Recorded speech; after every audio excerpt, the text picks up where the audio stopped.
histoire, notre pays a connu des arrivées massives de migrants. Certains fuyaient la misère, d'autres la guerre. Espagnols, Italiens, Vietnamiens ou Cambodgiens, nous nous sommes plongés dans les archives. Et puis, nous avons retrouvé Pepita et Marcel. Leur témoignage résonne avec l'actualité. Regardez, écoutez, c'est un reportage de Vendry Lanos et Yvan Martinet avec Olivier Sauveur et Olivier Broutin. Leur histoire. Qui s'en souvient aujourd'hui?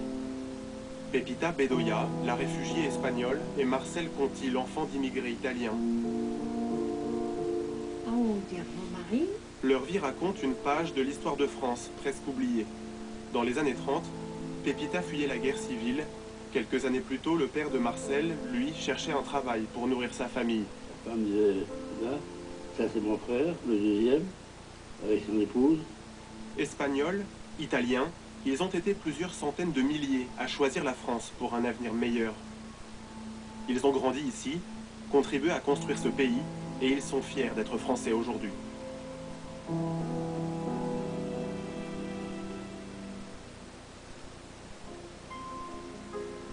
C'est une histoire bien française. En atteste son décor, une petite maison face à la mairie d'un village des Yvelines.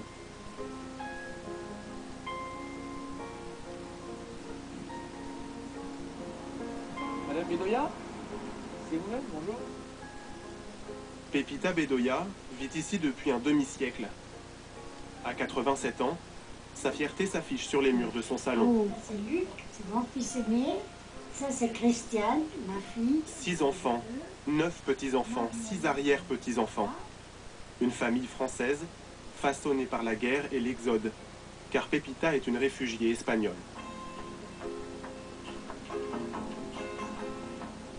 La France va accueillir 24 000 réfugiés supplémentaires dans le cadre des quotas européens sur ces 120 000...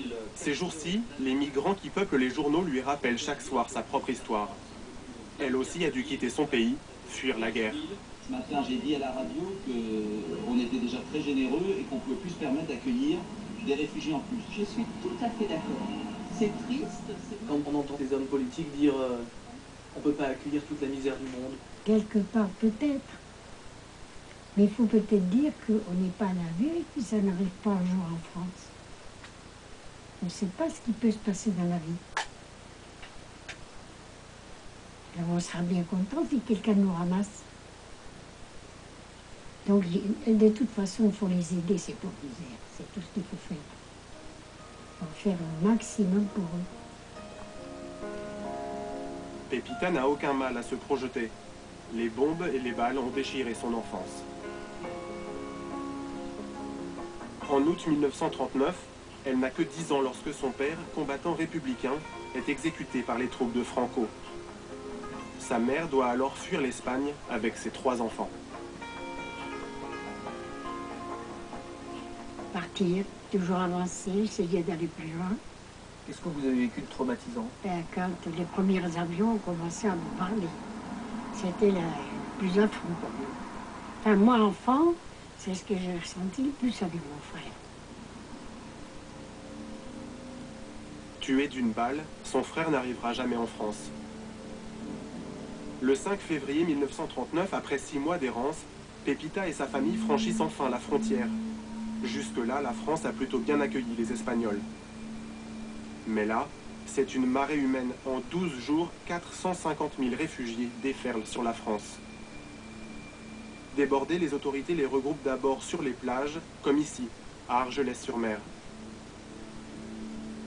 Dormant à même le sable, Pepita y restera 15 mois. Le temps pour l'État français de construire le camp de Rivesaltes, près de Perpignan. 70 ans plus tard, les baraquements sont toujours là. Ruben Dol-Petit, un universitaire espagnol, est l'historien des lieux. Là, on est sur cette île-là. Ce sont les 612 hectares, ce qui équivaut à 1000-1200 terrains de foot. Des centaines de bâtiments construits à la hâte. Pas d'isolation, pas de chauffage, pas assez de sanitaires non plus. Le problème, c'était que les latrines n'étaient pas assez vidées. C'est souvent, donc, les excréments se filtraient dans la nappe phréatique du camp. et du coup polluer l'eau qui servait à boire dans le camp. Conséquence, des épidémies de diphtérie, entre autres, auxquelles se conjugue la malnutrition. Chaque jour, les enfants n'ont droit qu'à 100 grammes de pain et un bol de soupe. Un quart des nouveau-nés décèdent.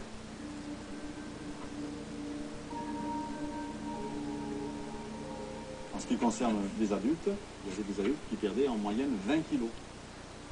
Donc là, c'est le cas de cette femme-là.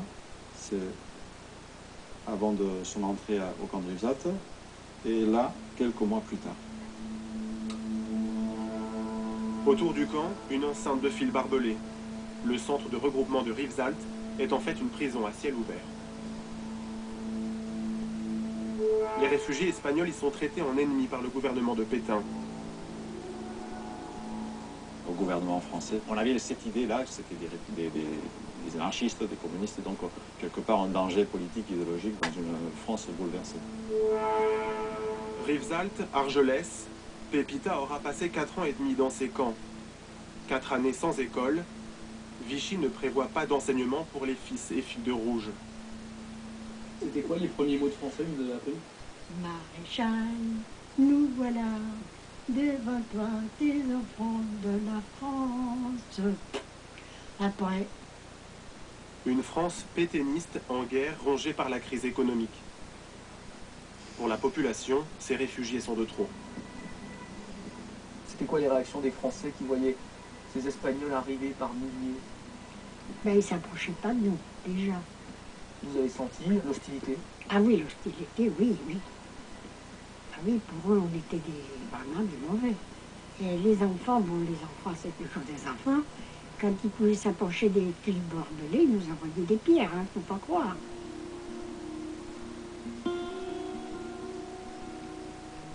Cette enfance, vous en avez parlé à vos enfants? Vous leur avez raconté? Non, parce que je voulais qu'ils soient heureux, qu'ils n'aient pas des mauvais souvenirs. Je ne pouvais pas leur raconter des bons souvenirs, je n'en avais pas. Si Pepita n'a jamais parlé de cette enfance à ses fils, elle a pris soin de leur transmettre ses valeurs, forgées par ce passé de réfugié. C'est mon fils numéro 5. Il s'appelle Jean. Numéro 5. Ça te gosse. Il est très malin. Quand vous voyez ces réfugiés sur les écrans, vous pensez à votre maman? Vous vous dites que finalement c'est un peu votre maman 70 ans après. Tiens, je vais faire comme beaucoup de gens, je vais voter Front National parce qu'il y a beaucoup d'émigrés qui vont venir en France, mais malgré tout, comme je suis qu'à moitié français, je me dis non, je voterai jamais Front National. Voilà, tout simplement. Pepita, la fille de communiste, a toujours le cœur à gauche. Elle souhaite aujourd'hui que ces migrants puissent à leur tour devenir des Français à part entière, comme elle. À 400 km de là, une autre histoire d'immigration